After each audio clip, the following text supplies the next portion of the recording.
بسم الله الحمد لله والصلاة والسلام على رسول الله وعلى آله وصحبه ومن والاه. أما بعد. Не задумывался ли ты когда-нибудь о вопросе своего жилья? Например, у тебя нет дома, квартиры или просто повысили аренду. Это проблема. На самом деле я не могу решить твою проблему, предоставив тебе дом или квартиру. Но я знаю, что эта проблема покажется тебе незначительной уже через 7 минут, иншаллах. Но, пожалуйста, позволь мне вначале задать тебе вопрос. Сколько людей живет в твоем доме? Посчитай, пожалуйста. Посчитай. Посчитал? Хорошо. Теперь, если можешь, раздели со мной мое путешествие, в котором я посетил дома твоих братьев в разных частях света. В Танзании люди, имеющие лучшие дома, строят их из глины, тростника и металлических листов. Если ты ударишь по такому дому палкой, он развалится и упадет. Ты проходишь по лесу и вдруг видишь, что тут слепили что-то глиняное, назвали это домом и начали в нем жить. Нет, смешно здесь то, что от дождя или любых ветров дом полностью обнажается, как вы это видите.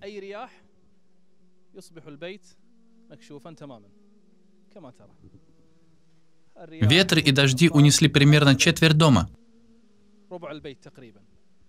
Так как же может человек так жить? Как? Братья мои и сестры, помните ли вы, как во второй серии этой передачи мы рассказывали историю старухи и ее сына в Камбодже? Вся крыша ее дома была в дырах, там было полно насекомых, и их страна известна обильными проливными дождями. Заклинаю вас Аллахом, ответьте, как они могут спать с таким потолком? Что случится с их вещами в доме, когда пойдет дождь?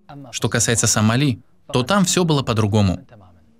Они берут ветки деревьев, закручивают их в форме полусферы и считают это своим жилищем.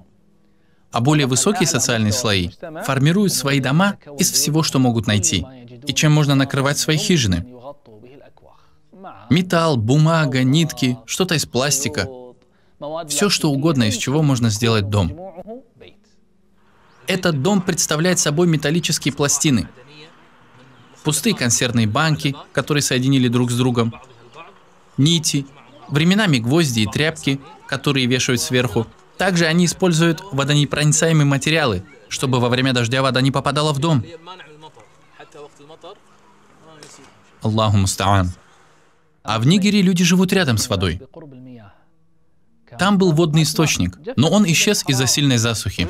Я хочу, чтобы вы представили вместе со мной все, что мы сейчас видим. Раньше здесь была вода, камни почернели от высоких температур и сухости, и люди стали вынуждены строить дома без стен из-за сильной жары.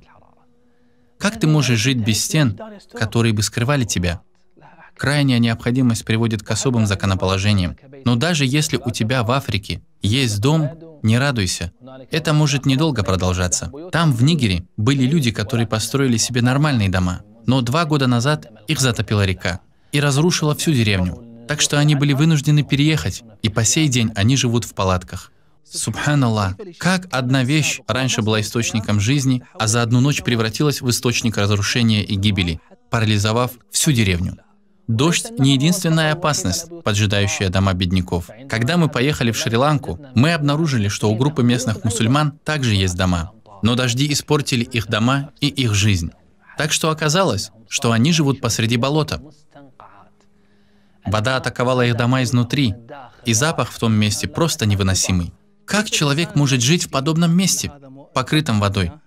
Причем оставаться в нем многие дни, ходить по воде, выходить в воду, а вода грязная. Иногда в нее проникают, я извиняюсь, всякие нечистоты. Животные тоже могут заходить в дом. Дома открытые. В дополнение ко всему этому есть и другая опасность. Электричество, которое подведено к домам. Если электрический ток соприкоснется с водой, что, как вы думаете, произойдет со всеми жильцами дома? Так что некоторые мусульмане в Шри-Ланке живут в деревянных домах, покрытых соломой.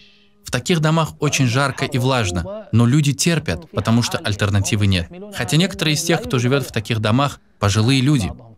Тот, кто зайдет туда, решит, что он в какой-то тюремной камере, а не в доме. Если твой дом тебе не нравится и кажется тесным, посмотри немного на это. После этого, возможно, если мы задумаемся еще раз, наши чувства к нашим домам изменятся. Слышали ли вы о беженцах из Центрально-Африканской Республики? Там произошел геноцид мусульман, и мусульмане эмигрировали в Республику Чад. Мы посетили их и обнаружили, что в качестве домов они избрали листья деревьев. После того, как они были вынуждены оставить все, кроме своей религии, которую они сохраняют. Они проводят намаз, учат своих детей книги Аллаха, и им не важно, где они живут. Человек может сказать: да, это в Африке, в каких-то дальних странах, совсем не близко от нас. Нет, я тоже раньше так считал.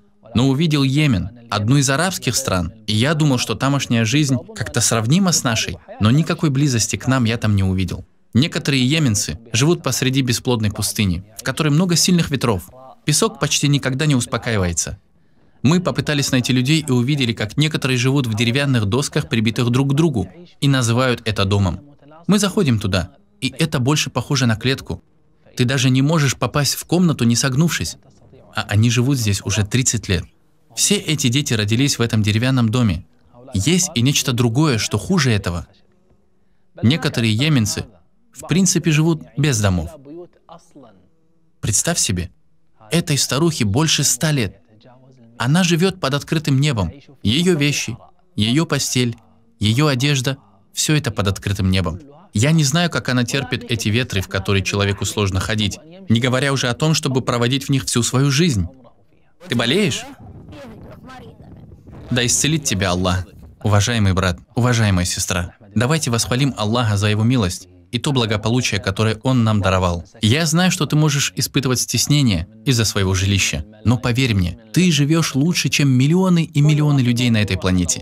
Важно то, что Аллах не создал тебя одним из них. До того, как расстраиваться, глядя на те прекрасные дворцы, посмотри лучше на эти дома. Это хижина в Сомали, площадью в 4 на 6 метров. В ней живут 12 человек. Как? Мне тебе еще что-то рассказать? Хозяин дома говорит: я самый счастливый человек в мире. Я так себя ощущаю. Почему? Смотрите нас в следующих сериях передачи.